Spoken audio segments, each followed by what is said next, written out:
রাস্তায় একা একা হাঁটছি আর ভাবছি 5 বছর আগের কথা। 5 বছর আগে ছিলাম আমি একজন খ্যাত, যার ছিল না কোনো মেধা যোগ্যতা, বলতে গেলে একজন অপদার্থ। কিন্তু ভাগ্যের কি পরিহাস, আজ আমি একজন সরকারি চাকরিজীবী। বাংলাদেশের সবচেয়ে বড় বড় ব্যাংকগুলোর মধ্যে রাজশাহী কৃষি উন্নয়ন ব্যাংক অন্যতম। এই ব্যাংকে গত 5 বছরে আমি সবচেয়ে বড় পদের প্রমোশন পাই। এখন আমার নেই কোনো টাকার অভাব, বাড়ি গাড়ির অভাব, বলতে গেলে বাংলাদেশের টপ বড়লোকদের মধ্যে আমি একজন।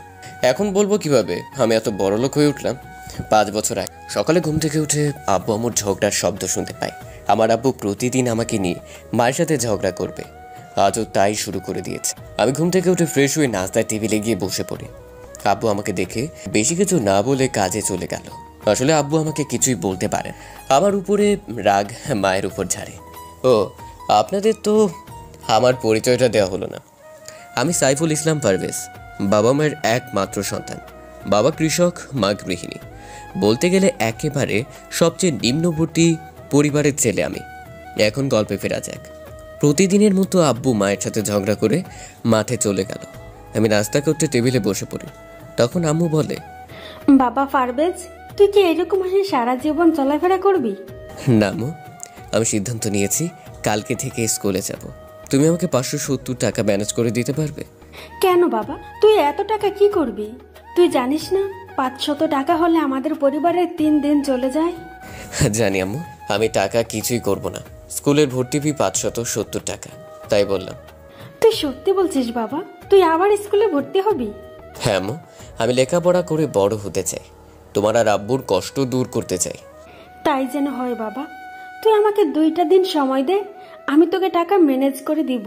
ওকে আম্মু, আমার লক্ষ্মী আম্মু। হয়েছে হয়েছে, আর দরদ দেখাতে হবে না। নে এবার নাস্তা কর, আমাকে কাজে যেতে হবে। তারপর নাস্তা করে রুমে চলে এলাম। রুমে বসে মা বাবার জন্য স্বপ্ন দেখছি। 2 দিন পর থেকে মা বাবার স্বপ্ন পূরণের জন্য আমাকে লেখাপড়া করতে। এদিকে মা আমার টাকার জন্য মানুষের বাড়িতে কাজ করতে যায়। গরিব ঘরে জন্ম নিয়ে বুঝতে পারছি পৃথিবীটা কত কঠিন। রাত 9টা হবে, মা বাসায় ফিরে এলো। সারাদিন মানুষের বাড়িতে কাজ করছে। মাকে দেখে আমার কান্না পাচ্ছে, মনে হচ্ছে সারাদিন অনেক কষ্ট করেছে। মা, মা, ও মা, তুমি কান্না করছো কেন? ও তুই বুঝবি না, এই কান্না আনন্দের কান্না। প্রত্যেকটা ছেলে মেয়ের জন্য পিতা মাতার কান্না কিছুই না। এই নে 600 টাকা, আর ভালো করে লেখাপড়া করবি। না আম্মু, আমি লেখাপড়া করব না। আমি তোমার কষ্ট সহ্য করতে পারি না। পাগল একটা, তুই লেখাপড়া না করলে কিভাবে আমাদের কষ্ট দূর করবি? ওকে আম্মু। তারপর মাও আমি ডিনার করে রুমে গিয়ে ঘুমিয়ে পড়ি। সকালে আম্মু ডাকে, ঘুম থেকে উঠি। ফ্রেশ হয়ে স্কুলের জন্য রেডি হই নাই, কারণ বাসা স্কুল 4 কিলোমিটার রাস্তা। তারপর 4 কিলোমিটার রাস্তা হেঁটে স্কুলে চলে আসি। ওহো, আপনাদেরকে তো আমার স্কুলের নামটাই বলা হলো না। জলঢাকা সরকারি মডেল পাইলট উচ্চ বিদ্যালয়। স্কুলে এসে সোজা হেড স্যারের রুমে চলে গেলাম। তারপর ভর্তি 10ম শ্রেণীতে। আপনারা হয়তো ভাবছেন কেউ একেবারে 10ম শ্রেণীতে কিভাবে ভর্তি হতে পারে, কারণ আমি 9ম শ্রেণী পর্যন্ত পড়ালেখা করেছি। কিন্তু টাকার অভাবে থাকার বললাম না। তারপর পিয়ন আমাকে আমার সবগুলো বই দিয়ে দিল। তারপর আমাকে নিয়ে ক্লাসরুম যেতে চাইলে হেড স্যার বলল, চলো পারভেজ, আমি তোমাকে ক্লাসরুম দেখিয়ে দিয়ে আসি। Okay sir. তারপর হেড স্যার আমাকে 3 তলার 16 নং কক্ষে নিয়ে গেল এবং ক্লাসের সবার সাথে আমার পরিচয় করিয়ে দেয়। ও হ্যালো পারভেজ, তোমাদের নতুন বন্ধু অনেক ভালো ছাত্র। তোমরা সবাই পারভেজের সাথে পরিচয় হয়ে নাও। Okay sir. তারপর স্যার চলে গেল। আমি গিয়ে পেছনের সিটে বসে পড়ি। এখনও কোনো বন্ধু বান্ধব হয়নি। ও, আমি একজন কমার্সের ছাত্র। আসলে আমার ছোট থেকে ইচ্ছে ছিল আমি একজন ব্যাংকার হব, তাই কমার্স নিয়ে পড়ছি আর কি। সবগুলো ক্লাস করে বাসায় চলে আসি। প্রথম দিন তো তাই বেশি একটা ভালো কাটলো না। বাসায় এসে ফ্রেশ হয়ে রুমে বসে আছি, তখন মা এসে বলল, পারভেজ বাবা, তোর স্কুলের প্রথম দিন কেমন কাটলো? অনেক ভালো আম্মু, তোমাকে বলে বোঝাতে পারবো না। হয়েছে, আবার দুপুরের খাবার খেয়ে যা, তারপর ঘুমিয়ে পড়। ওকে আম্মু। তারপর ফ্রেশ হয়ে লাঞ্চ করে নিই। রুমে এসে ঘুমিয়ে পড়ি। ঘুম থেকে উঠে পড়তে বসি। আসলে আমাকে যে বাবা মায়ের স্বপ্ন পূরণ করতে হবে, অনেক রাত পর্যন্ত পড়া পড়ে ঘুমিয়ে পড়ি। সকালবেলা ঘুম থেকে উঠে ফ্রেশ হয়ে কিছুক্ষণ পড়া পড়ে আবারও স্কুলে চলে গেলাম। নিয়মিত সবগুলো ক্লাস কয়টা থাকি। এভাবে কেটে যায় 6 মাস। এর মধ্যে 2জন ছেলে আমার বন্ধু হয়েছে। একজনের নাম মিজু ও আর একজন স্বপন। আর 3 দিন পর প্রথম সেমিস্টার পরীক্ষা।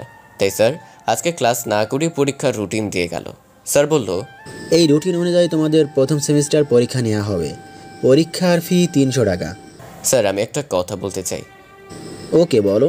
স্যার পরীক্ষার ফিটা না নিলে হয় না? আমাদের কাছে টাকা নেই। ও, এই ব্যাপার। যারা পরীক্ষার ফি দিতে পারবে না তারা হেড স্যারের সাথে আবেদন করবি, তাহলেই হয়ে যাবে। পারবেশ, তোমার তো হেড স্যারের সাথে অনেক মিল, তুমি বললেই হয়ে যাবে। Okay sir. তারপর স্যার ক্লাসরুম থেকে বেরিয়ে গেল।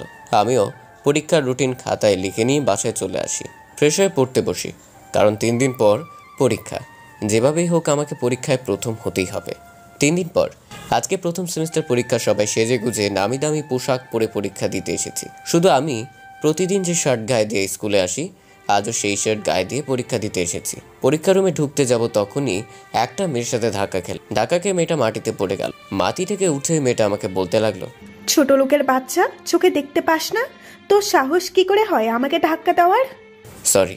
মেয়েটা ঠাস ঠাস করে আমার গালে চড় মারে এবং আমার জামার কলার ধরতে যাবে তখনই ওই মেয়ের একটা ফ্রেন্ড চলে আসে। এসেই বলতে লাগলো, সীমাই শাসি, এই ছোট লোকের বাচ্চা শরীর স্পর্শ করেছিস? ও একটু দেখিস না, এক জামা কাপড় পরে প্রতিদিন স্কুলে আসে। তুই ঠিক বলেছিস লিজা, এই খ্যাত ছেলেটার গায়ে হাত দিলে আমাদের সম্মান নষ্ট হয়ে যাবে। দেখিস গা থেকে কিরকম দুর্গন্ধ বেরোচ্ছে। কোথা থেকে এরকম খ্যাত ছেলে যে স্কুলে আসে? ছি ছি। একদম দোষ, খ্যাত একটা। মেয়ে দুইটার কথা শুনে চোখে পানি এসে গেল, কারণ স্কুলের সবাই আমাকে নিয়ে অনেক মজা করে। কারণ আমি গরিব বাবা মায়ের সন্তান। প্রতিদিন একটা জামা কাপড় পরে স্কুলে আসি। অ্যান্ড গেটের মধ্যে ঘটে যাওয়া ঘটনাটার দোষ ছিল মেয়েটার নিজের। মেয়েটা নিজে এসে আমাকে ধাক্কা দিয়েছিল। কি করার, আমি গরিব, চাইলেও এই বড়লোক বাবার মেয়েদের কিছুই বলতে পারবো না। আমি তো স্কুলে ভর্তি হয়েছি মায়ের স্বপ্ন পূরণ করার জন্য, তাই চুপচাপ দাঁড়িয়ে তাদের কথা শুনতে লাগলাম।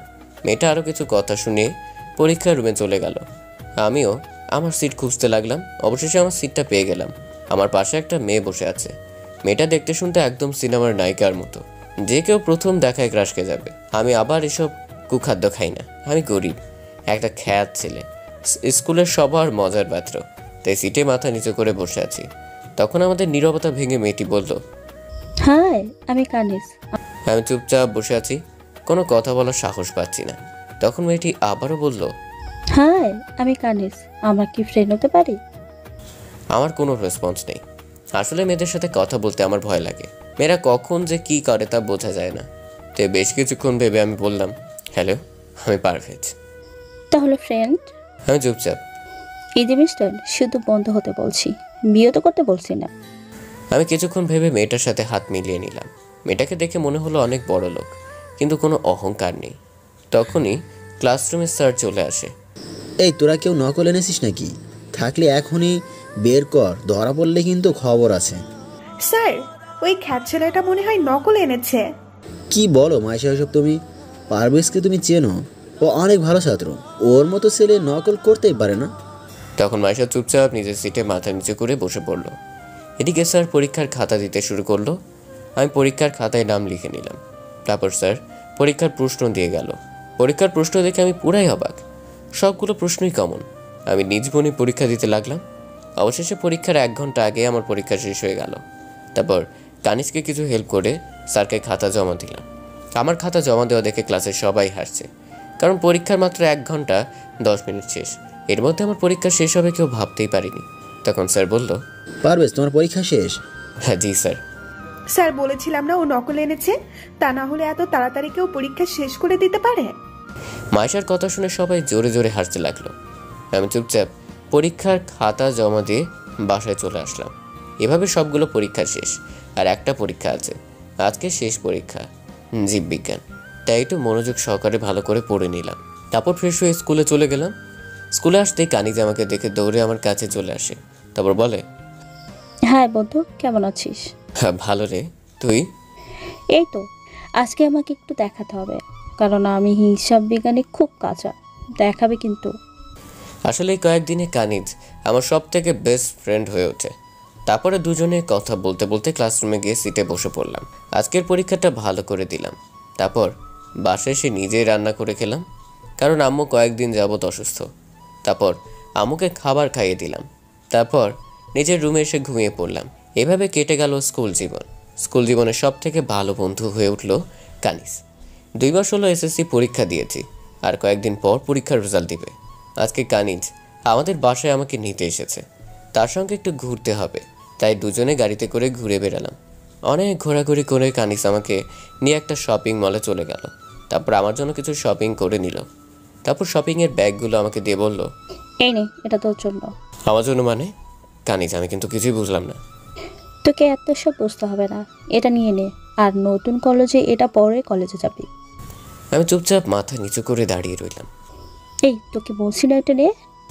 আমি বাচ্চা ছেলের মতো নিয়ে নিলাম। তারপর কানিজ আমাকে আমার বাসায় নামিয়ে দিয়ে গেল। এভাবে চলে গেল কয়েকদিন। আজকে আমার পরীক্ষার রেজাল্ট দিবে। দুপুর 2টা বাজে।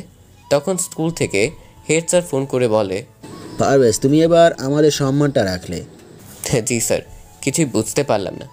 পারভেজ, তুমি এবার এই দিনাজপুর বোর্ডে সবার থেকে ভালো রেজাল্ট করেছো। তুমি বাড়িতে থাকো, আমরা আসতেছি তোমাদের বাড়িতে। আমি তো খুশিতে আত্মহারা। আমার খুশি দেখে কে? তখনই কানিজ ফোন করে। কানিজের সাথে কথা বলতে বলতেই আমাদের বাড়িতে 10 থেকে 12টা গাড়িতে করে স্কুলের সকল শিক্ষক শিক্ষিকারা সবাই চলে আসে। তারপর আমাকে নিয়ে মায়ের সাথে গল্প করতে থাকে। পারভেজ, তুমি যে রেজাল্ট করেছো, পিছনের 5 বছরও এই দিনাজপুর বোর্ডে এইরকম রেজাল্ট কেউ কখনোই করতে পারেনি। তারপর স্যার এটা আমাকে মিষ্টি মুখ করায়। তারপর স্যার বলল, তোমার সমস্ত লেখাপড়া খরচ আমি চালাবো, কখনো কোনো দরকার হলে আমাকে বলবে। কি বলেন স্যার? এটা তো আমাদের সৌভাগ্য। এরকম ছেলে লাখে একটাই মেলে। আরও কিছুক্ষণ গল্প করে সবাই চলে গেল। তখন মা আমাকে জড়িয়ে ধরে কান্না শুরু করে দেয়। আমিও খুশিতে চোখের পানি আটকাতে পারলাম না। আমি যেরকম রেজাল্ট করব জীবনেও ভাবতে পারিনি। এবার কলেজে ভর্তি হবার পালা। এদিকে আমার রেজাল্ট দেখে স্কুল থেকে স্কলারশিপ দিয়ে নীলফামারী সরকারি কলেজে ভর্তি করিয়ে দেয়।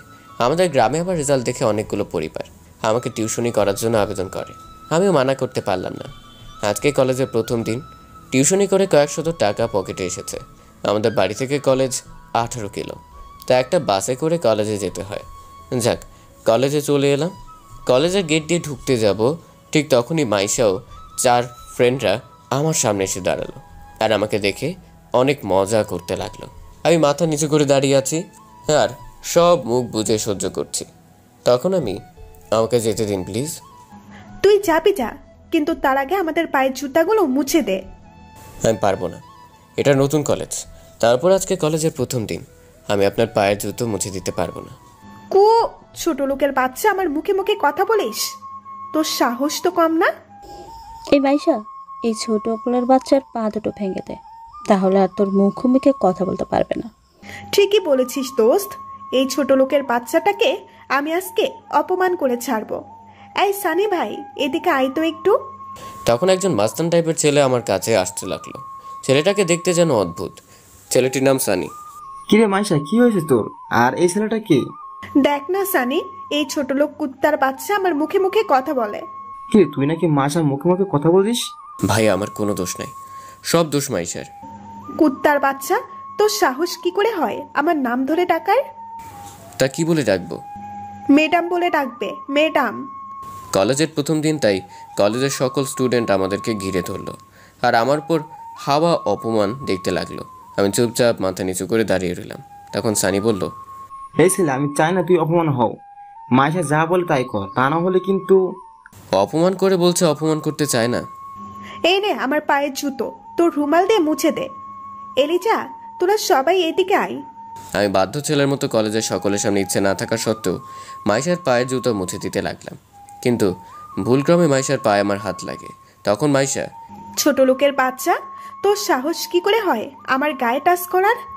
এই বলে আমার বুকে একটা জোরে লাথি মারলো। আমি সহ্য করতে না পেরে একটু দূরে গিয়ে মাটিতে পড়ে গেলাম। কলেজের ছোট বড় সবাই আমাকে দেখে জোরে জোরে হাসছে। তারপর মাইশা সেখান থেকে তার বান্ধবীদের নিয়ে চলে গেল। আমি মেয়েটার কি এমন ক্ষতি করেছি যে মেয়েটা আমার উপর এরকম অপমান অত্যাচার করছে? আমাকে ভাবে পড়ে থাকা দেখে সবাই সেখান থেকে চলে গেল। তখন কানিজ আমার কাছে চলে আসে। কানিজ নামটা পরিবর্তন করা হয়েছে, কানিজ ইতি করা হয়েছে। তখন ইতি আমার কাছে চলে আসে, আমাকে মাটি থেকে দাঁড় করালো এবং বলল, পারবে দোষ, তুই কিছু মনে করিস না, আমি মাইশাকে দেখে নেব, তার পা আবার কতগুলো টাকা হয়েছে। তারপর দুজন মিলে প্রিন্সিপাল স্যারের রুমে চলে গেলাম। তখন প্রিন্সিপাল স্যার আমাকে দেখে, আর তুমি পারবেস না? জি স্যার। আমাদের সৌভাগ্য যে তোমার মধ্যে একজন মেধাবী ছাত্র আমাদের এই কলেজে পড়বে। দোয়া করবেন স্যার, আপনাদের এই কলেজের নাম যেন উজ্জ্বল করতে পারি আর আমার মায়ের স্বপ্ন যেন পূরণ করতে পারি। তোমার জন্য সবসময় দোয়া রইলো। আর হ্যাঁ, গেটের মধ্যে এত স্টুডেন্টের জ্বর হয়েছিল কেন বলো তো? ও কিছু না স্যার, একটা মেয়ে একটা ছেলেকে অপমান করছিল। আচ্ছা, এসব বাদ দাও। তুমি তোমার ক্লাসরুম চেনো? না স্যার। এই রফিক, এদিকে এসো। পারভেজকে তার ক্লাসরুমে নিয়ে যাও। তারপর রফিক পিয়ন আমাদের দুজনকে ক্লাসে নিয়ে গেল। ক্লাসে এসে দেখি স্যার অলরেডি ক্লাস শুরু করে দিয়েছেন, তাই আমিও ইতি দুজনে একটা সিটে গিয়ে বসে পড়লাম। কিছুক্ষণ পর স্যার ক্লাস করে অফিসে চলে গেলেন। পরবর্তী ক্লাসে স্কুলের সকল শিক্ষক শিক্ষিকা সহ প্রিন্সিপাল স্যার আমাদের রুমে চলে আসলেন। কেমন আছো তোমরা সবাই? ভালো আছি স্যার, আপনি কেমন আছেন? এই তো ভালো আছি। তা তোমাদের কলেজ কেমন লেগেছে? কারো কোনো সমস্যা নাই তো? থাকলে আমাকে বলবে। আচ্ছা স্যার। তখন স্যার বলল, এই পারভেজ, এদিকে আসো তো একটু। হ্যাঁ স্যার, আমাকে ডাকছে। আমি তাড়াতাড়ি সিট থেকে উঠে তাদের কাছে গেলাম। তখন স্যার বলল, এ হলো পারভেজ, এবার এই দিনাজপুর বোর্ডে প্রথম হয়েছে। আমাদের কলেজের গর্ব। সবাই পারভেজের জন্য একটা জোরে করতালি দাও। ক্লাসের সবাই স্যারের কথা শুনে অবাক। কেউ ভাবতেই পারেনি যে আমার মতো একটা খ্যাত ছেলে টপ করবে। তখন স্যার মাইশা নামে একটা মেয়েকে ডাক দিল। সামনে তাকিয়ে দেখি তো সেই অহংকারী মেয়ে মাইশা। মাইশা আমাদের কাছে চলে আসলো। তখন স্যার বলল, এ হলো মাইশা। এবার দিনাজপুর বোর্ডে মাইশা দ্বিতীয় হয়েছে। তোমরা সবাই তো মাইশাকে আগে থেকে চেনো। ও হলো শিল্পপতি আজমল সাহেবের মেয়ে। তোমরা সবাই পারভেজের মাইশার জন্য আবারও একবার জোরে করতালি দাও। তারপর স্যারেরা সবাই চলে গেলেন। আমি অতি সবগুলো ক্লাস করে বাসায় আসতে যাব, তখনই মাইশা আমাকে ডাক দিল। আমি ইতিকে নিয়ে তাড়াতাড়ি হাঁটতে লাগলাম। এই ছোট লোকের বাচ্চা, দাঁড়া এখানে, তা না হলে কিন্তু এই কলেজ থেকে বের করে দেবো সারা জীবনের জন্য। কথাটি শুনে আমার প্রচণ্ড রাগ উঠে গেল। আমি ইতিকে গাড়িতে গিয়ে বসতে বললাম। তারপর আমি সেখানে দাঁড়িয়ে থাকলাম। তারপর মাইশা ও তার বান্ধবীরা সহ আমার কাছে চলে আসে। তারপর মাইশা আমাকে যা ইচ্ছে তাই বলতে লাগলো, এমনকি আমার গায়ে থুতু পর্যন্ত ছিটিয়ে দিয়ে গেল। মেয়েটার কথা শুনে আমার চোখ দিয়ে অঝরে পানি পড়তে লাগলো। এভাবে প্রতিদিন আমাকে ইনসাল্ট করা হয়, কিন্তু কি করব, আমি যে গরিব। এই দুনিয়ায় মনে হয় গরিবের কোনো স্থান নেই।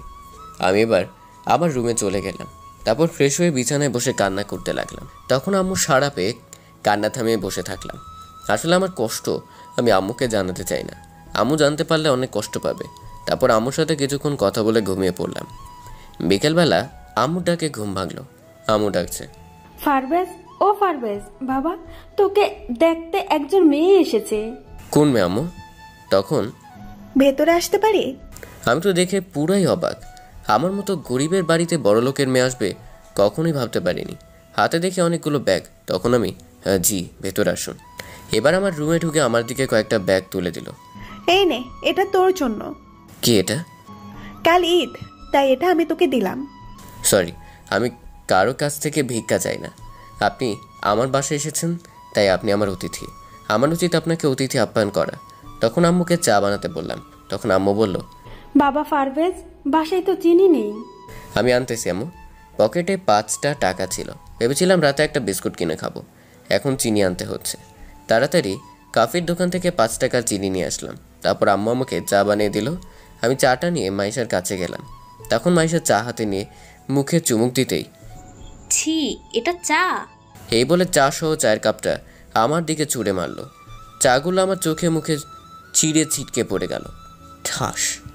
এই কোটির পেটের মেয়ে, এটা আমার বাসা, আর এখানে ভদ্র ব্যবহার করুন। আপনার মতো বড় লোকদের গরিবের বাসায় ঢুকতে দেওয়াটাই ভুল।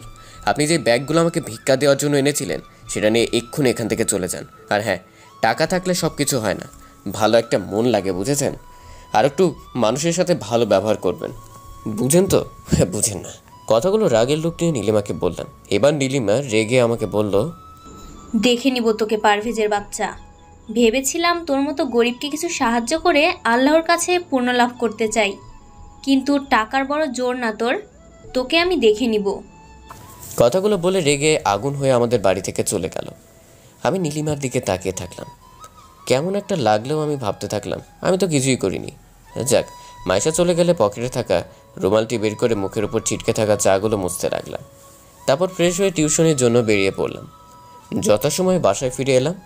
তারপর ফ্রেশ হয়ে এসে পড়তে বসলাম।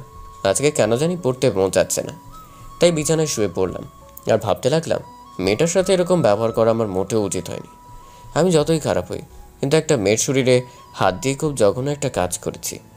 তাই কাল নীলিমার কাছে গিয়ে ক্ষমা চেয়ে নিব। এসব ভাবতে ভাবতে ঘুমিয়ে পড়লাম। কখন যে ঘুমিয়ে পড়েছি সেটা নিজেও বুঝতে পারছি না। সকালে আম্মু ডাকে ঘুম ভেঙে যায়। তাড়াতাড়ি বিছানা থেকে উঠে ফিরে শুয়ে পড়তে বসলাম। পড়া শেষ করে হালকা কিছু খেয়ে নিলাম। তারপর বাস স্টেশনে এসে বাসে উঠে কলেজের উদ্দেশ্যে রওনা দিলাম। কলেজে এসে নীলিমাকে খুঁজতে লাগলাম। অবশেষে কলেজের ক্যাম্পাসে নীলিমা ও তার সকল ফ্রেন্ডের দেখতে পেলাম। আমি ভয়ে ভয়ে তাদের কাছে এগিয়ে গেলাম। নীলিমাকে দেখে মনে হচ্ছে আমার উপর প্রচণ্ড রেগে আছে। আমি তাদের কাছে গিয়ে চুপচাপ দাঁড়িয়ে থাকলাম। তখন নীলিমা আমার কাছে আসলে আমি বলতে শুরু করলাম, কালকের ওই ব্যবহারের জন্য আমি সরি। ভিখারি তো ভিখারিই হয়। ওই লিজা, ওকে ওই ব্যাগটা দিয়ে দে। আমি কারো কাছে ভিক্ষা নিতে আসিনি। আমি কালকের ওই ভুলটা শুধরাতে এসেছি। ও মা, তাই? খ্যাত পোলা দেখি ভুলও করে আবার মাফও চাই। হা হা। জি, প্লিজ আমাকে ক্ষমা করে দিন। ওই খ্যাত পোলা, শোন। জি, কিছু বলবেন? তুই এমন কেন? কেমন? তোকে এত অপমান করি আমরা, তবুও তুই এখন এই কলেজে আসিস কেন? জানো তো, গরিব মানুষের অর্থ না থাকলেও স্বপ্ন হাজার থাকে। তার মধ্যে এটা আমার আম্মুর স্বপ্ন। এটা বলে আমি ক্লাসে চলে গেলাম। ক্লাসে এসে ইতিকে নিয়ে বসে গল্প করতে লাগলাম। তখন নীলিমা আমাদের ক্লাসে চলে আসে। ওই খ্যাত পোলা, তুই এই ইতির সাথে এত কথা বলিস কেন? কেন? ও আমার বেস্ট ফ্রেন্ড। আপনার মতো বড় লোক হলেও ওর কোনো অহংকার নেই। ও মা, তাই? এত ভালো? তা আমাকে একটু সুযোগ দিয়ে না ভালো হওয়ার। আপনাকে আবার কি সুযোগ দিব? আপনি তো টাকার অহংকার দেখাতে ব্যস্ত। দুজনে কথা বলছি, তখন এটি শুধু আমার আর নীলিমার কথা মনোযোগ দিয়ে শুনছে। তখন ওই ক্লাসে স্যার চলে আসে।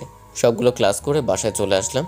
বাসায় এসে ফ্রেশ হয়ে ঘুমিয়ে পড়লাম। আর চিন্তা করতে লাগলাম, পকেটে এত টাকা নেই, তাই আজকে টিউশনি করাতে গিয়ে কিছু টাকা চেয়ে নিব।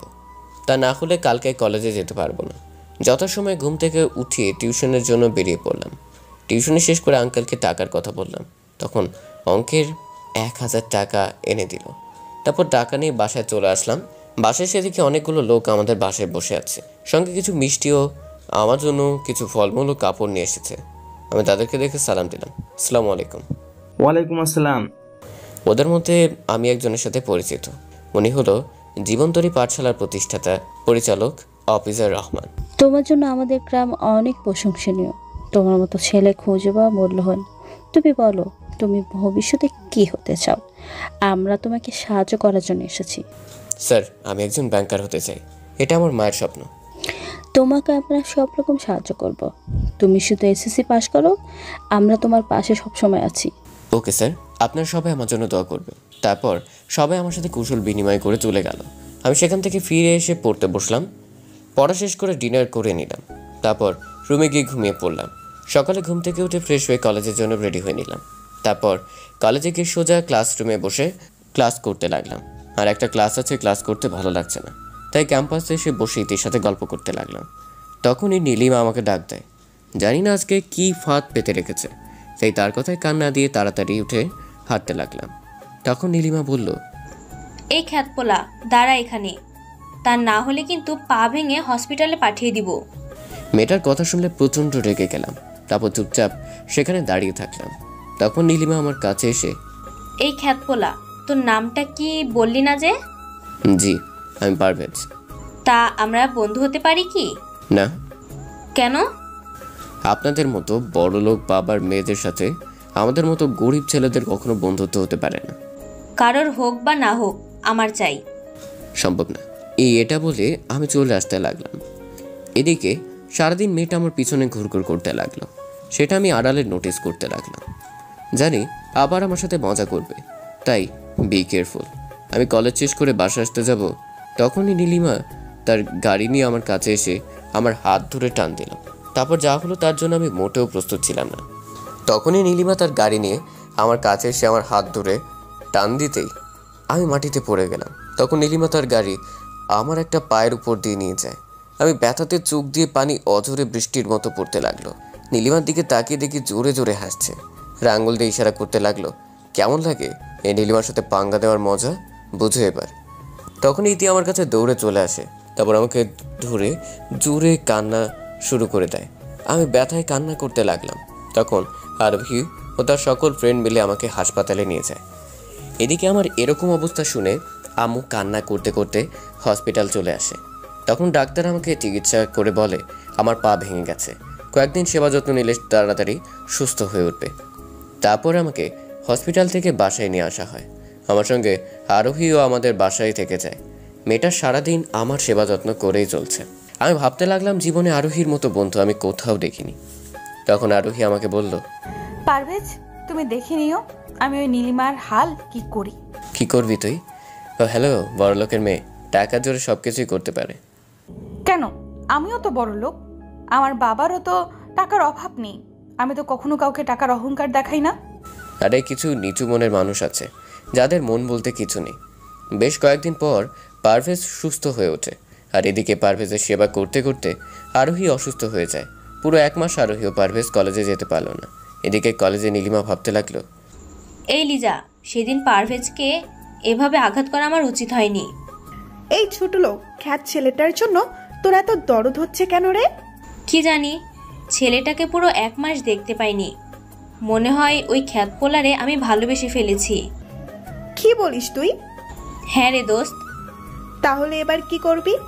পারভেজ কলেজে এলে তার কাছে ক্ষমা চেয়ে নিব। তুই যেভাবে ওর উপর দিয়ে গাড়ি চালিয়ে দিচ্ছিস, পারভেজ কি তোকে ক্ষমা করবে? ও করবে না, তোর বাপ করবে। তা না হলে ওকে কলেজ থেকে বের করে দিব। তুই যা ভালো মনে করিস। এদিকে নীলিমার জন্য আমার মনে একটু ভালোবাসা জন্মেছিল, তাই ওই দিন অ্যাক্সিডেন্টের পর থেকে নিমিষেই শেষ হয়ে যায়। আমি নীলিমাকে এর শাস্তি দিয়েই ছাড়বো। নীলিমার অহংকার আমি মাটির সাথে মিশিয়ে ফেলবো। প্রায় 2 মাস পর আজকে কলেজে এলাম। কলেজে এসে ক্লাসরুমে ঢুকতে যাব, তখনই নীলিমা আমার কাছে চলে আসে। এসেই বলতে লাগলো, পারভেজ প্লিজ আমাকে ক্ষমা করে দাও। সেদিন না বুঝে তোমার উপর দিয়ে গাড়ি চালিয়ে দিয়েছি। আসলে বড়লোকটা আবার গরিবের কাছে ক্ষমা চায় নাকি? প্লিজ আমাকে ক্ষমা করে দাও। আরে যাও তো আমার সামনে থেকে, এমনি মনটা খারাপ। তখনই আরোহী আমাদের কাছে চলে আসে। এসেই বলতে লাগলো, ঠাস ঠাস ঠাস। এই নীলিমা, তুই যদি আর একবার পারভেজের দিকে চোখ তুলে তাকাস, তাহলে তোর চোখ আমি তুলে নিব। কি? তোর এত বড় সাহস, তুই আমার গায়ে হাত তুলিস? তোদের দুজনকে তো আমি... কি করবি তুই? তোর মতো অহংকারী মেয়েকে তো... তোদের দুজনকে যদি আজকে আমি এই কলেজ থেকে বের না করতে পারি, তাহলে আমার নাম নীলিমা চৌধুরী না। আরে যা যা, তোর মতো অহংকারী মেয়ে আবার কি বা পারে? আমি তো তাদের দুজনের কথা দাঁড়িয়ে দাঁড়িয়ে চুপচাপ হয়ে শুনতে লাগলাম। এদিকে নীলিমা রেগে গজগজ করে চলে গেল প্রিন্সিপাল স্যারের রুমে। কিছুক্ষণ পর প্রিন্সিপাল স্যার আমাদেরকে ডাক দিলেন। সি পারভেজ, তোমাকে আমি অনেক ছাত্র ভালো মনে করেছিলাম। কেন স্যার, আমি কি করেছি? দোষ করে আবার বলছে কি করেছে? তুমি নীলিমাকে আজকে কলেজে রেপ করতে চেয়েছিলে না? সি। স্যারের কথা শুনে আমার মাথায় আকাশ ভেঙে পড়ল। তখন আমি বললাম, না স্যার, আপনার কোথাও ভুল হচ্ছে, আমাকে বিশ্বাস করেন। বিশ্বাস না করলে আপনি আরোহীকে জিজ্ঞেস করে দেখতে পারেন। আমার ভুল হচ্ছে না? তাহলে এরা সবাই কি মিথ্যা বলছে? অবশ্যই স্যার, এটা মিথ্যে বলছে। চুপ কর বিয়াদব। তোদের মতো ছেলেকে এই কলেজে ভর্তি করাটাই আমাদের ভুল হয়েছে। আর পিঙ্কি, তুমি একটা মেয়ে হয়ে আর একটা মেয়ে সর্বনাশ করতে পারলে? আমরা কিছুই করিনি স্যার। আর একটা কথা বলবে না। তোমাদের দুজনকে এখন এই কলেজ থেকে টিসি দিয়ে বের করে দেওয়া হলো। আর কখনো যেন তোমাদের এই কলেজের মাঠে না দেখি। স্যার, স্যারের কথাগুলো শুনে আমার চোখ দিয়ে ঝর্ণার মতো পানি পড়তে লাগলো। কি এমন ক্ষতি করেছিলাম মেয়েটার যে তার শাস্তি আমাকে এভাবে দিতে হলো? কলেজের সকলের সামনে অপবাদ নিয়ে আমি বাসায় আসতে যাব, তখনই মাঠের মধ্যে নীলিমা আমার সামনে এসে দাঁড়ালো। কেমন লাগছে চান্দু? দিলাম তো এই কলেজ থেকে বের করে। এবার মজা বুঝতে পারবি এই নীলিমার সাথে পাঙ্গা নেবার পরিণাম কি হতে পারে। নীলিমা, তোমার কি এমন বড় ক্ষতি করেছি আমি? ঠাস, তোর সাহস তো কম না, আমার নাম ধরে ডাকিস। আর হ্যাঁ, তোর মতো ছোট লোককে দেখলে আমার গা জ্বলে ওঠে। যাভা এই কলেজ থেকে। আর এই আরোহী, তুই যে এত বড় বড় কথা বললি, এখন কি হলো তোর? নীলিমা, তোকে আমি দেখে নিব। তারপর আর কোনো কথা না বলে কান্না করতে করতে বাসায় চলে আসলাম। বাসায় এসে ফিরে এসো রুমে বসে কান্না করতে লাগলাম। কখনই আম্মু আমার রুমে চলে আসে, এসে বলতে লাগলো, পারভেজ কি হয়েছে বাবা তোর? না মা, কিছু না, এমনিতেই। এভাবে কান্না করছিস কেন বাবা? তোর কি কিছু লাগবে? জানিস তো আমরা গরিব। আমাকে কিছু লাগবে না আম্মু। তাহলে এভাবে কাঁদার কি আছে বাবা? আম্মু, আমি মনে হয় তোমার স্বপ্ন পূরণ করতে পারলাম না। লাগবে না আমার স্বপ্ন পূরণ করতে তোকে, তুই আমার পাশে থাকলেই হবে। তখন আম্মু আমাকে জড়িয়ে ধরে জোরে জোরে হাউমাউ করে কান্না করতে লাগলো। আমি আম্মুকে সান্ত্বনা দিতে লাগলাম। তখন বাড়ির বাইরে একটা গাড়ির হর্নের শব্দ শুনতে পাই। দুজনে কান্না থামিয়ে বাইরে বের হয়ে দেখি আরোহী তো আর বাবা গাড়ি নিয়ে আমাদের বাড়িতে এসেছে। তখন আরোহীর আব্বু বলে, পারভেজ, তুমি যদি কিছু মনে না করো তাহলে আরোহীর সাথে তুমি রংপুর কারমাইলের কলেজে পড়তে পারো। কিন্তু আঙ্কেল, আমার কাছেও তো টাকা নেই। টাকা নিয়ে তোমাকে চিন্তা করতে হবে না, আমরা সবাই মিলে আমাদের রংপুরের বাসাটা থেকে থাকবো। তুমি ওখানে থেকে পড়ালেখা করতে পারবে আরোহীর সাথে। কিন্তু আঙ্কেল। কোনো কিন্তু নয়, তুমি আজকে আমাদের সাথে যাবে, কাল থেকে তুমি আরোহীর সাথে কলেজ করবে। কি বলো পারভেজ, তুমি যাবে না? আব্বা আম্মুকে ছেড়ে কোথাও যাব না। আমি আর পড়ালেখা করতে চাই না। যেখানে শুধু বড় লোকদের ক্ষমতা চলে সেখানে আমি থাকতে চাই না। তুই যা বাবা আমাদের ছেড়ে। ভালো করে লেখাপড়া না করলে আমাদের স্বপ্নটা কিভাবে পূরণ হবে বল বাবা। কিন্তু আম্মু, তোমাদের কি হবে? তোমাদেরকে ছেড়ে আমি থাকতে পারবো না। আমাদেরকে নিয়ে তোকে চিন্তা করতে হবে না, তুই যা। আমি দোয়া করি তুই অনেক বড় একজন মানুষ হ। চলো ভেতরে গিয়ে সবকিছু রেডি করে নিই, কারণ আজকে আমাদের রংপুরে যেতে হবে। ওকে, চলো তাহলে। তারপর আমিও আরোহী আমার রুমে গিয়ে সব কিছু রেডি করতে লাগলাম। বাইরে আঙ্কেল ও আম্মু মিলে গল্প করতে লাগলো। তারপর আমি রেডি হয়ে আম্মুকে জড়িয়ে ধরে একটা ভালোবাসার স্পর্শ দিলাম। তখন আম্মু আমাকে জড়িয়ে ধরে কান্না করতে লাগলো। তখন আমি বললাম, এই তো আম্মু, তুমি আবারও কান্না করছো, আমি কিন্তু আর যাবো না। ওকে, আর কাঁদবো না বাবা, তুই যা। তারপর আব্বু আম্মুর কাছ থেকে বিদায় নিয়ে পিঙ্কি যার সাথে রংপুরে চলে আসি। আরোহীদের বাসায় এসে ফ্রেশ হয়ে রুমে গিয়ে ঘুমিয়ে পড়ি। পরের দিন, আজকে নতুন কলেজে যাব। সকালে আরোহীর ডাকে ঘুম ভেঙে যায়। ঘুম থেকে উঠে ফ্রেশ হয়ে সবাই একসাথে নাস্তা করে আরোহীর সাথে কলেজে চলে আসলাম। কলেজে এসে দেখি এটা অনেক বড় একটা কলেজ। কলেজ ঢুকতেই আরোহী আমার হাত ধরে টানতে টানতে প্রিন্সিপাল স্যারের রুমে দিয়ে যায়। তারপর, may I come in sir? Yes, coming. তারপরে প্রিন্সিপাল স্যারের রুমের ভেতরে চলে যায়। তখন স্যার আমাদেরকে দেখে বলে, মামুনি তুমি এখানে? হ্যাঁ স্যার, আব্বু আমাদের দুজনকে পাঠিয়েছে। তখন আরোহী প্রিন্সিপাল স্যারকে একটা কাগজ দিলেন। স্যার কাগজটা দেখে কিছুক্ষণ পর বলল, আচ্ছা যাও, তোমরা দুজনে গিয়ে ক্লাস করো, আমি দেখতেছি। ধন্যবাদ স্যার। তোমরা দুজনে ক্লাস চিনো তো? না স্যার। এই রহিম, এদিকে আসো তো একটু। এদের দুজনকে তাদের ক্লাসরুম দেখিয়ে দিয়ে আসো। তারপর রহিম কাকু আমাদের দুজনকে ক্লাসরুম দেখিয়ে দিয়ে চলে গেলেন। ক্লাসে এসে দেখি স্যার আগে থেকেই ক্লাস করাচ্ছে, তাই চুপচাপ একটা সিটে গিয়ে বসে পড়লাম। স্যার ক্লাস করে বেরিয়ে চলে গেলেন। তখন প্রিন্সিপাল স্যার এসে ক্লাসের সবার সাথে আমাদের পরিচয় করিয়ে দিলেন। ক্লাসের সবাই আমাদের দুজনকে দেখতে লাগলো। সার্কাস রুম থেকে চলে গেল। সব কিছু ক্লাস করে বাসায় চলে আসলাম। বাসায় আসতে আমি কি বলল, যাও তোমরা দুজন গিয়ে তাড়াতাড়ি ফ্রেশ হয়ে আসো, আমি খাবার রেডি করছি। আমি কোনো কথা না বলে রুমে এসে পড়লাম। তারপর একটা তোয়ালে নিয়ে ফ্রেশ হতে চলে গেলাম। কিছুক্ষণ পর ফ্রেশ হয়ে রুমে এসে কাপড় চেঞ্জ করতে লাগলাম। তখন ওই পিনটি আমার রুমে চলে আসে। তুই এখানে? হ্যাঁ, যা এখান থেকে তাড়াতাড়ি, আয় কাপড় চেঞ্জ করবো। তুই কাপড় চেঞ্জ করবি? আমার কি, তোকে আম্মু খেতে যেতে বলেছে, সো তাড়াতাড়ি। আচ্ছা একটু ওয়েট কর। আচ্ছা চল। আরোহীর হঠাৎ এরকম পরিবর্তন আমি কিছুই বুঝতে পারলাম না। আমার আর বোঝার দরকার নেই। আমি আরোহীর সাথে খাবার খেতে আসলাম। তখন দেখি আঙ্কেল আন্টি সবাই একসাথে টেবিলে বসে আছে। তখন আঙ্কেল বলল, কেমন লাগলো তোমাদের দুজনকে নতুন কলেজে? অনেক ভালো আঙ্কেল। জি আপু, নতুন কলেজটা আমাদের দুজনকে অনেক ভালো লেগেছে। তারপর সবাই মিলে খাবার খেতে লাগলাম। আমার পাশে আরোহী বসে পড়ল। আন্টি আমাদের খাবার বেড়ে দিলেন। আমি চুপচাপ খাবার খেতে লাগলাম। কিন্তু একটা জিনিস আমি লক্ষ্য করলাম, আরোহী বারবার আমার দিকে তাকাচ্ছে। আরোহীর চোখের ভাষা দেখে বোঝা যায় এটা বন্ধুত্বের ভাষা নয়, এটা তো ভালোবাসার দৃষ্টিতে তাকিয়ে আছে পিঙ্কি আমার দিকে। এভাবে তাকিয়ে থাকলে আমি খাবার খেতে পারি না। আমার কথা শুনে আরোহী মাথা নিচু করে খাবার খেতে লাগলো। বাহ, মেয়েটা যদি অনেক লজ্জা আছে। আন্টি আঙ্কেল আমার কথা শুনে জোরে জোরে হাসতে লাগলো। আরোহী মাথা নিচু করে খাবার খেতে লাগলো। খাবার খেয়ে রুমে এসে বিছানায় শুয়ে পড়লাম। তখন আম্মুর কথা মনে পড়ে গেল। আম্মুর কথা ভাবতে লাগলাম। তখনই দরজায় কে যেন টোকা দিল।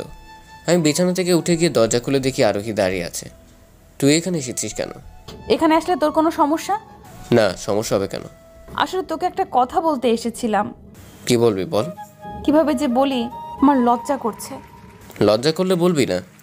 আচ্ছা যা, তোকে অন্যদিন বলবো। আচ্ছা তাহলে যা এখান থেকে এখন। আরে যাচ্ছি যাচ্ছি, এত কথা বলিস কেন? তোকে যেতে বলেছি যা। তখন আরোহী আমার রুম থেকে চলে গেল আর আমি দরজা লাগিয়ে দিয়ে শুয়ে পড়ি। শরীরটা অনেক ক্লান্ত। বিছানায় শুয়ে শুয়ে ভাবতে লাগলাম, হঠাৎ করে আরোহী এত পরিবর্তন কিভাবে হলো? তার মানে আরোহী কি আমাকে... না না, তা হবে কেন? আরোহী তো আমার বেস্ট ফ্রেন্ড, তার উপর তাদের বাসায় আমি থাকি। এইসব ভাবতে ভাবতে ঘুমিয়ে পড়ি। একেবারে সন্ধ্যার দিকে ঘুমটা ভেঙে গেল। ঘুম থেকে উঠে ফ্রেশ হয়ে আরোহীদের ছাদে চলে গেলাম। ছাদে গিয়ে দেখি আরোহী কার সাথে যেন কথা বলছে আর জোরে জোরে হাসছে। আরোহীকে এভাবে হেসে হেসে কথা বলা দেখে আমার মনটা যেন কেমন করতে লাগলো। তখন আরোহী আমাকে দেখে ফেলে। তার সঙ্গে সঙ্গে ফোনটা কেটে দিয়ে আমাকে বলতে লাগলো, তুই এখানে? কেন আসতে পারি না? আর হ্যাঁ, তুমি কার সাথে এভাবে হেসে হেসে কথা বলছিলে? আমার এক বান্ধবীর সাথে। ও, আমি তো মনে করেছিলাম অন্য কিছু। কি কুত্তা, আমি কার সাথে কথা বলবো? আমার মনে তো শুধু তুই। কি? আমি কিন্তু কিছুই বুঝতে পারছি না। হঠাৎ করে তুই এরকম আচরণ করছিস কেন আমার সাথে? সেটা তোকে বুঝতে হবে না। এভাবে দুজন বসে গল্প করতে লাগলাম। বেশ কিছুক্ষণ গল্প করার পর রুমে এসে পড়তে বসলাম। তখনই আরোহী আমার রুমে চলে আসে। ভেতরে আসতে পারি স্যার? আমি এখন পড়তেছি, এখন ভিতরে আসা নিষেধ। কি বললি কুত্তা? তোকে তো আজ আমি... আরে কিছু না, আসো ভিতরে আসো। তাই বল। তারপর আরোহী আমার রুমে এসে টেবিলে বসে পড়ে। হ্যাঁ, তুই এখানে বসলে যে? তোর সাথে পড়বো তাই। ও, তারপর দুজনে মিলে পড়তে বসলাম। পড়া শেষ করে সবাই মিলে একসাথে ডিনার করে নিলাম। তারপর রুমে এসে শুয়ে পড়লাম। সকালে ফজরের সময় ঘুম ভেঙে যায়। ঘুম থেকে উঠে নামাজটা পড়ে নিলাম। তারপর ফ্রেশ হয়ে পড়তে বসলাম। কিছুক্ষণ পড়ার পর হালকা কিছু নাস্তা করে পিঙ্কির সাথে কলেজে চলে আসলাম। কলেজে এসে সোজা ক্লাসরুমে প্রবেশ করলাম।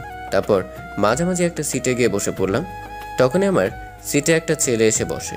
তখন ছেলেটা বলতে লাগলো, হাই, আমি সাজ্জাদ। হ্যালো, আমি রানু। আমরা কি বন্ধু হতে পারি? নিশ্চয়ই, কিন্তু তুই করে বলতে হবে। ওকে। তারপর দুইটা ক্লাস করে ক্যাম্পাসে বসে আড্ডা দিতে লাগলাম। তখনই সাজ্জাদ কিছু ছেলে ও মেয়েকে নিয়ে এসে আমাকে বলতে লাগলো, এরা হলো মনির, আদরি, ফাহিম। আমি তাদের সবার সাথে হাত মিলিয়ে নিলাম। তারপর সকলে মিলে অনেক মজা করতে লাগলাম। তারপর ক্লাস করে বাসা আসতে যাবো, তখনই পেছন থেকে একটা মেয়ে আমাকে ডাক দিল। পেছনে তাকিয়ে দেখি একটা পরী, মনে হয় আসমান থেকে নেমে এসেছে। মেয়েটাকে দেখে দাঁড়িয়ে পড়লাম। মেয়েটা সোজা আমার কাছে চলে আসে, এসেই বলতে লাগলো, এই যে মিস্টার, কলেজে নতুন এসেছো নাকি? হুম।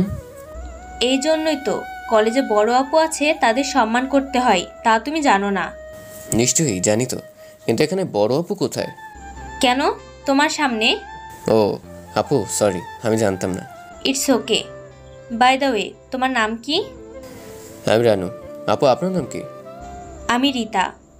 ওকে আপু, তাহলে আমি এখন আসি। না, তোকে যেতে বলেছি, তাহলে যাচ্ছিস কেন? একটু কাজ আছে। ওকে যাও, কিন্তু কালকে থেকে কলেজে আসলে আগে আমার সাথে দেখা করতে হবে। ওকে আপু। মেয়েটার সাথে কথা বলা দেখে পিঙ্কি রেগে আগুন হয়ে আছে। মনে হয় আজকে আমাকে একা ফেলে কাঁচা গিলে খাবে। সারা রাস্তা কোনো কথা না বলে বাসায় চলে আসলাম। বাসায় এসে ফ্রেশ হয়ে রুমে বসে ভাবছি পিঙ্কির এরকম আচরণ হঠাৎ করে কেন। কিছুক্ষণ পর আন্টির চিৎকারের শব্দ শুনতে পাই।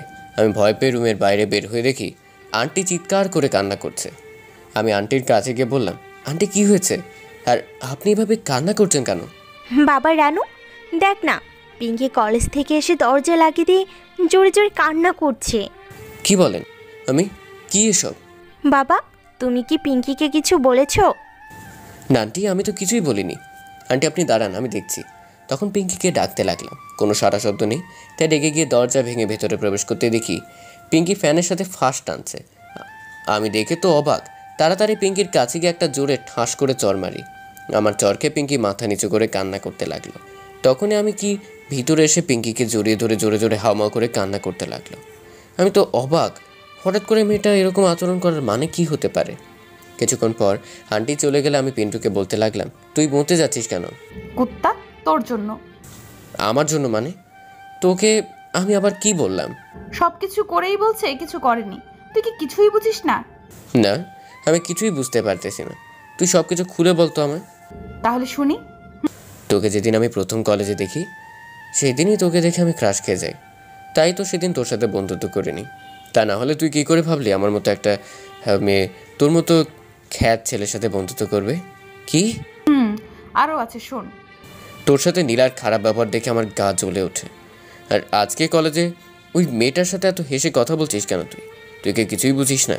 তুই কি অন্য কোনো মেয়ের সাথে দেখলে আমার গা জ্বলে? এসব তুই আমায় বলছিস কেন? কুত্তা, তুই কি সত্যি কিছু বুঝিস না? না, তোর কথা আমি কিছুই বুঝতে পারছি না। দূর হও আমার সামনে থেকে, আর কখনো যেন তোর মুখ আমি না দেখি। সত্যি বলছি, আমি কিছুই বুঝতেছি না তোর কথা। কুত্তা, আমি তোকে অনেক অনেক ভালোবাসি। I love you. আর এর কথা শুনে তো আমি অবাক। কি বলছো তুমি এসব? তোর মাথা ঠিক আছে? আমি গরিব, ঠিকমতো নিজের খাবারের জন্য টাকা রোজগার করতে পারি না। আমার টাকা, বাড়ি, গাড়ি কিছুই লাগবে না, শুধু তোকে চাই। সম্ভব না। তারপর আরও কি যা বললো তা শুনে আমি মোটেও প্রস্তুত ছিলাম না। কেন সম্ভব না? আমরা বড়লোক বলে কি মানুষ না? সেটা কখন বললাম? কিন্তু তোর সাথে আমার সাজে না। আমি কিছু শুনতে চাই না, আমি শুধু তোকে চাই। সেটা পরে দেখা যাবে, এখন চলো খেয়ে আসি। না, আমি কিছুই খাবো না। কেন খাবে না? আগে বল তুই আমায় ভালোবাসিস, তাহলে খাবো, তা না হলে আমি না খেয়ে মরে যাব। আচ্ছা চল, আমাকে কয়েকদিন সময় দে, ভেবে তোকে বলবো। আসলে এই কয়েকদিনে আরোহীর প্রতি আমি অনেকটা দুর্বল হয়ে পড়ি। আমি আরোহীকে ভালোবেসে ফেলেছি। তারপর আরোহীকে নিচে নিয়ে এসে দুজনে একসাথে খাবার খেয়ে নিলাম। তারপর রুমে এসে আরোহীর কথা ভাবতে লাগলাম। তখনই কেউ একজন ফোন করে। ফোন হাতে নিয়ে স্ক্রিনের দিকে তাকিয়ে দেখি আব্বু ফোন করেছে। হ্যাঁ আব্বু বলো, কেমন আছো তোমরা সবাই? এই তো ভালো আছি, তবে তোর আম্মুর শরীরটা তেমন একটা ভালো না। কি হয়েছে আম্মুর? অনেক সিরিয়াস কিছু নাকি? না তেমন কিছু না। তুই রংপুর যাওয়ার পর থেকে তোর আম্মু শুধু কান্না করে, ঠিকমতো খাবার খায় না, না খেয়ে খেয়ে তোর আম্মুর অনেক অসুস্থ হয়ে পড়ছে। আব্বু তুমি আম্মুর কাছে মোবাইলটা দাও। আব্বু আমার কাছে মোবাইলটা দিল। হ্যাঁ আমি শুনলাম তুমি নাকি আমার জন্য কান্না করছো। না রে বাবা, এমনিতেই। আসলে তুমি যাবার পর থেকে বাইরে কেন জানি ফাঁকা ফাঁকা লাগে। এভাবে আম্মুর সাথে আরও কিছুক্ষণ কথা বলতে লাগলাম। তারপর ভাবতে লাগলাম এখানে বসে না থেকে একটা টিউশনে খুঁজতে হবে। একদিকে নিজের হাত খরচ হবে, অন্যদিকে বাড়িতে কিছু দিতে পারবো। তারপর ফ্রেশ হয়ে রুমে চলে আসি। কিছুক্ষণ পর পড়তে বসি। পড়া শেষ করে সবাই একসাথে ডিনার করে নিলাম। তারপর সাদেকি আকাশের তারা দেখতে লাগলাম। জ্যোৎস্না রাত অনেক ভালো লাগছিল আমার। তখন একটা গান মনে পড়লো, তাই মনের আনন্দে গান গাইতে লাগলাম। তখন এর পিছনে হাততালির শব্দ শুনতে পাই। পেছনে তাকিয়ে দেখি আরোহী চলে এসেছে। তখন আরোহী বলল, বাবা তুই তো ভালো গান গাইতে পারিস। এই তো একটু একটু।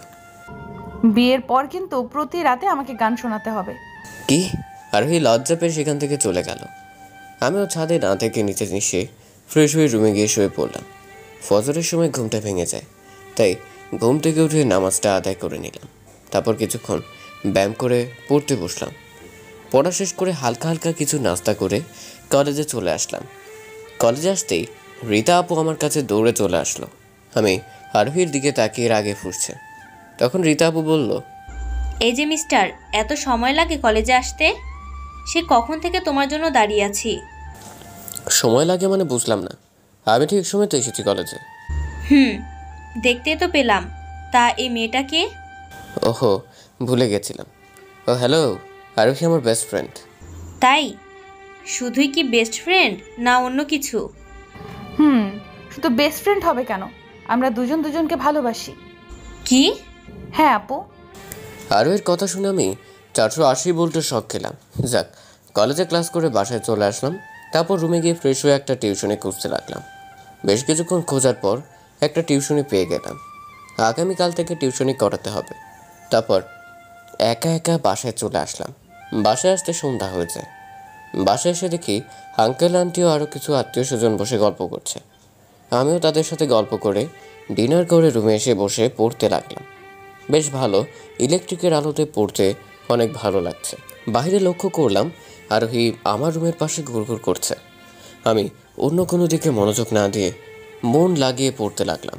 কিছুক্ষণ পড়ার পর আমি শুয়ে পড়লাম। দরজা লাগাতে ভুলে গেছি। কিছুক্ষণ পর আমি বুঝতে পারলাম আমার চোখে মুখে কিস করছে কেউ একজন। চোখ মেরে দেখি এটা আরোহী আমার সাথে শারীরিক সম্পর্কে লিপ্ত হওয়ার চেষ্টা করছে। আমি এবার তাড়াতাড়ি উঠে আরোহীকে সোজা এক ধাক্কা দিলাম। এসব কি হচ্ছে শুনি? না না মানে কি মানে? না না মানে এটা করলে তো তোমারও চাহিদা মিটবে আর আমারও। কি? তুমি কি ভুলে গেছো এখন আমাদের বিয়ে হয়নি? বিয়ে হয়নি তো কি হয়েছে, একদিন তো হবেই। আমি পারবো না, এসব ভুলভাল ধারণা মাথা থেকে বাদ দিয়ে দাও। না, তোকে পারতেই হবে। আমার চাহিদা আমাকে মেটাতে দে। ছি ছি ছি আরোহী, তুই এতটা খারাপ আমি আগে ভাবতে পারিনি। তুই শুধু আমাকে শারীরিক সম্পর্ক করার জন্য ব্যবহার করেছিস। জি, তাতে কি হয়েছে? এতে তো তুইও সুখ পাবি আর আমিও। তোমার মাথা ঠিক আছে? এখন আমাদের বিয়ে হয়নি, আর বিয়ের আগে এসব করা জায়েজ না। তাহলে কালকেই বিয়ে করব? কি? হ্যাঁ, রেডি থেকো। তারপর আরোহী আমার রুম থেকে চলে গেল। আমি ভাবতে লাগলাম, মেয়েটা এসব কী করছে? আরোহীর মাথা ঠিক আছে তো? এইসব ভাবতে ভাবতে কখন যে ঘুমিয়ে পড়ি নিজেও জানি না। সকালে ঘুম থেকে উঠে যা শুনলাম তার জন্য আমি মোটেও প্রস্তুত ছিলাম না। সকালে ঘুম ভেঙে যায় আঙ্কেলের ডাকে। বিছানা থেকে উঠে চোখ কচলাতে কচলাতে বললাম, হ্যাঁ জি আঙ্কেল বলুন। বাবা, তোমাকে একটা কথা বলার ছিল। নিশ্চয় আঙ্কেল, বলুন কি বলবেন। আচ্ছা বলছি বাবা, আরোহী তোমাকে অনেক অনেক ভালোবাসে, সেটা আমরা সকলে জানি। তাই চাচ্ছি আজকে তোমাদের বিয়েটা দিতে। কি? কিন্তু আঙ্কেল। কোনো কিন্তু নাই। তুমি মনে করো তোমার আব্বু কথাগুলো বললো, তুমি কি কখনো তোমার আব্বুর কথা রাখতে পারবে? আঙ্কেল কথাগুলো বলে চলে গেলেন। আমি ভ্যাবাচেকা খেয়ে বিছানায় বসে পড়লাম। তখন আরোহী একটা নীল শাড়ি পরে আমার রুমে চলে আসে। আমি তো দেখেই হা হয়ে আছি। এত সুন্দর একটা মেয়ে কি করে হতে পারে? তাকে দেখে ক্রাশ খেয়ে যায়। তখন আরোহী বলে উঠল, আজকে আমাদের বিয়ে, রেডি থেকো। আব্বু কাজে আনতে গেছে। কি? হ্যাঁ, তাড়াতাড়ি রেডি হয়ে নে। না, আমি বিয়ে করতে পারবো না। তুই না করলে তোর বাপ করবে বিয়ে? জান, আমার আব্বুকে গিয়ে বিয়ে করুন। আর কিছু বলতে না দিয়ে আরোহী আমার হাত ধরে টেনে ওয়াশরুমে নিয়ে যায়। তারপর ফিরে এসে নিজে গিয়ে দেখি সবাই বসে গল্প করছে। সামনে তাকিয়ে দেখি আব্বু আম্মু চলে আসে। আব্বু আম্মু কখন এলো? আমি কোনো কিছুই মিলাতে পারছি না। আমি নিজে গিয়ে আম্মুকে জড়িয়ে ধরে জোরে কান্না করতে লাগলাম। তখন আম্মুকে বললাম, আম্মু আমি বিয়ে করতে পারবো না। কেন রে বাবা? মেয়েটা তো দেখতে শুনতে অনেক সুন্দরী, তার উপর মেয়েটা তো তোকে অনেক ভালোবাসে। আমি এরকম একটা মেয়েকে তো আমার ঘরের বউ করে নিয়ে যেতে চেয়েছিলাম। তবুও আম্মু আমার পক্ষে বিয়ে করা সম্ভব নয়। তুই যদি বিয়ে না করিস তাহলে আমার মরা মুখ দেখবি। না আম্মু, তুমি এমন কথা বলো না। আমি বিয়ে করব। অবশেষে আম্মুর মুখের দিকে তাকিয়ে আরোহীকে বিয়ে করে নিলাম। বাসটা আজ আমার। আমি রুমে ঢুকতে চাচ্ছি না, কিন্তু আমাকে যে ঢুকতেই হবে। আমি এবার আমার রুমে ঢুকে গেলাম। তারপর আরোহীর সামনে গিয়ে বসে পড়লাম। আমি আরোহীর দিকে কিছুক্ষণ তাকিয়ে থেকে আবারও ক্রাশ খেয়ে গেলাম। লাল শাড়ি পরে একটা ঘুমটা বাঁধায় দিয়ে বসে আছে। অনেক সুন্দর লাগছে আরোহীকে। আরোহীর মুখের দিকে তাকিয়ে দেখি মিটমিট করে হাসতে লাগলো। আমি কোনো সাড়া না দিয়ে একপাশে শুয়ে পড়লাম। গভীর রাতে আমার ঘুম ভেঙে যায়। তখন শরীরের উপর কিছু একটা ভারী জিনিস অনুভব করতে লাগলাম। চোখ খুলে দেখি আরোহী আমার উপর শুয়ে আছে। ঘুমের মধ্যে একদম পরীর মতো লাগছে। আমি আরোহীকে জড়িয়ে ধরে ঘুমিয়ে পড়লাম। সকালে ঘুম ভেঙে যায় আরোহীর ডাকে। এই যে ওঠো তাড়াতাড়ি, তোমাকে আব্বু আম্মু ডাকছে। কে রে? আমাকে আর একটু ঘুমাতে দাও। হ্যাঁ, ঘুমিয়ে থাক, তাড়াতাড়ি উঠবি, না হলে পানি ঢেলে দিব। উঠতেছি, দাঁড়াও। তাড়াতাড়ি। তারপর বিছানা থেকে উঠে ফ্রেশ হয়ে এসে আরোহী সহ নিচে চলে আসলাম। নিচে গিয়ে দেখি সবাই নাস্তার টেবিলে বসে আছে আমাদের জন্য। তাই তাড়াতাড়ি আমরাও বসে পড়ি নাস্তার টেবিলে। তারপর সকলে মিলে একসাথে নাস্তা করে নিই। তখন আম্মু বলল, আরোহী মামনি, মিজু সহ আমাদের বাসায় চলো আজকে। যাও, গিয়ে ঘুরে আসো। কিন্তু আঙ্কেল, আপনার মেয়ে কি আমাদের সাথে যাবে? কেন যাব না? আমার শ্বশুর বাড়ি আমি যাব না তো কে যাবে শুনি? তাহলে আজকেই যাবে? হ্যাঁ, আজকে চলে যাব। আরোহী মামনি, তোমার রোহিত কাকুকে বলে একটা গাড়ি নিয়ে চলে যাও, যেও সবাই একসাথে। আমি এবার অফিসে গেলাম। ওকে আব্বু। তারপর আমি নিজের রুমে গিয়ে রেডি হয়ে নিই। আমার সাথে আরও হিরো চলে আসে। কিছুক্ষণ পর আরোহী একটা গাড়ি নিয়ে আমাদের কাছে চলে আসলো। অনেকদিন পর গ্রামে যাচ্ছি। গ্রামে এসে আরোহীকে সমস্ত গ্রাম ঘুরিয়ে দেখালাম। বেশ কিছুদিন পর আরোহী বায়না ধরে আজকে ভিন্ন জগৎ ঘুরতে যাবে। কি আর করা, গাড়ি নিয়ে চলে এলাম ভিন্ন জগৎ। অনেকক্ষণ ঘোরাঘুরির পর বেশ ক্ষুধা লেগেছে, তাই একটা ফুচকার দোকানে গেলাম ফুচকা খেতে। ফুচকা খেয়ে সামনে আসতে দেখি নীলা আমাদের পিছু নিয়েছে। কি ব্যাপার, হঠাৎ করে নীলা আমার পিছনে কেন এসব ভাবছি। আর চোখে দেখতে লাগলাম নীলাকে। সামনে আরও কিছু দূর এগিয়ে গেলাম। হঠাৎ চোখ পড়লো একটা গাড়ির দিকে। গাড়িটি সোজা এসে নীলাকে ধাক্কা দেয়। আমি কিছুক্ষণ স্বপ্ন দেখার মতো দাঁড়িয়ে রইলাম। তারপর এক দৌড় দিয়ে সেখানে চলে গেলাম। নীলার মাথা ফেটে রক্ত পড়ছে আর একটা পা ভেঙে গেছে, অনেক আঘাত পেয়েছে মনে হয়। সাথে সাথে সবাই এসে আমাদেরকে ঘিরে ধরলো। আমি আরোহীকে তার গাড়ি আনতে বলি। তারপর আরোহী তার গাড়ি নিয়ে আসলে নীলাকে গাড়িতে করে তাড়াতাড়ি একটা বড় হসপিটালে নিয়ে যায়। মাথা ফেটে প্রচুর রক্ত বের হচ্ছে, রক্ত বন্ধ হওয়ার কোনো নামই নেই। আমি তাড়াতাড়ি আমার শার্টটা খুলে নীলার মাথায় বেঁধে দিলাম, হসপিটালে নিয়ে এমার্জেন্সিতে পাঠিয়ে দিলাম। আমার নিজেকেও কেন জানি খারাপ লাগছে, হয়তো আমার জন্য মেয়েটার আজ এই অবস্থা। চোখ দিয়ে বৃষ্টির মতো পানি পড়তে লাগলো। তখন আরও এসে আবার দু চোখের পানি বুঝে দিতে লাগলো। কিছুক্ষণ পর ডাক্তার এমার্জেন্সি থেকে বের হয়ে যা বললো, তার জন্য আমি মোটেও প্রস্তুত ছিলাম না।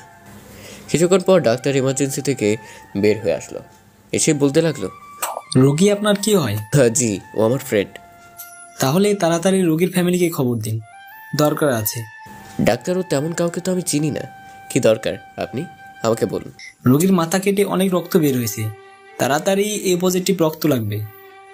ওকে ডাক্তার, আমি দিব। আমার রক্তের গ্রুপ এ পজিটিভ। আপনার এক ব্যাগে তো হবে না, কমপক্ষে 3 ব্যাগ রক্ত লাগবে। আমি এতগুলো রক্ত কই পাবো? সেটা আপনার ব্যাপার, আমাদের তাড়াতাড়ি রক্ত লাগবে এক্ষুনি। ওকে ডাক্তার, আমি দেখছি। তখন একটা সংগঠনে ফোন দিলাম, ফোনটা রিং হচ্ছে। কিছুক্ষণ পর ফোনটা রিসিভ করলো। ভাই, আমার এমার্জেন্সি এ পজিটিভ রক্ত লাগবে 3 ব্যাগ। জি বলেন, কোন হসপিটাল যেতে হবে? ভাই, ডে নাইট হসপিটালে এখন লাগবো। রোগীর মাথা ফেটে প্রচুর রক্ত বের হয়েছে। আপনি কিছুক্ষণ অপেক্ষা করুন, আমি রক্তদাতাকে পাঠিয়ে দিতেছি। ওকে ভাইয়া, আপনাকে কি বলে যে ধন্যবাদ দিব। ফোনটা কেটে দিয়ে আরোহীর কাছে গিয়ে বসে পড়লাম। কিছুক্ষণ পর ডাক্তার আবার আমার কাছে চলে আসে, এসে বলতে লাগলো, কি হলো স্যার, রক্ত ম্যানেজ করতে পারছেন? জি স্যার, এক্ষুনি চলে আসবে। প্রায় আধা ঘন্টা পর 4 জন লোক আসলো হসপিটালে, এসে আমাকে খুঁজতে লাগলো। আমি তাদের সামনে গিয়ে দাঁড়ালাম। তারপর তাদেরকে নিয়ে একটা রুমে নিয়ে গিয়ে ডাক্তারের সাথে কথা বলে রক্ত দিয়ে দিলাম। তারপর বাইরে এসে বসে পড়লাম। তখন নীলার আব্বুকে ফোন করে সমস্ত ঘটনা খুলে বললাম। নীলার আব্বু হাসপাতালে চলে এলে আমি আরোহীকে নিয়ে বাসায় চলে আসলাম। বাসায় এসে ফ্রেশ হয়ে সবাই মিলে বসে গল্প করতে লাগলাম। তারপর রুমে গিয়ে বসে আছি, তখনই আঙ্কেল ফোন করে তার অফিস যেতে বলল। আমি তাড়াতাড়ি রেডি হয়ে চলে গেলাম আঙ্কেলের অফিসে। তারপর আঙ্কেলের কেবিনে গিয়ে বসে পড়লাম। তখন আঙ্কেল বলল, মিজু, তোমাকে আজকে রাতের মধ্যে একটা আমেরিকা যেতে হবে বাবা, প্লিজ না করো না। কেন আঙ্কেল? আমাদের কোম্পানিতে বড় একটা ডিল হতে চলেছে, তাই তোমাকে আজকে রাতেই যেতে হবে। আর কালকে অফিসে গিয়ে ডিলটা ফাইনাল করে নেবে। কিন্তু আঙ্কেল, আমি তো এসবের কিছুই জানি না। তোমাকে এসবের কিছু জানতে হবে না, তোমার সাথে ম্যানেজার সাহেব যাবে, ম্যানেজার সব কিছু সামলে নেবে। Okay uncle. তারপর অফিস থেকে সোজা বাসায় চলে আসে। বাসায় এসে আরোহীর কাছে গিয়ে সব ঘটনা খুলে বলি। আরোহী তো আমাকে কোথাও যেতে দিচ্ছে না। তখন আন্টিকে খুলে বললাম।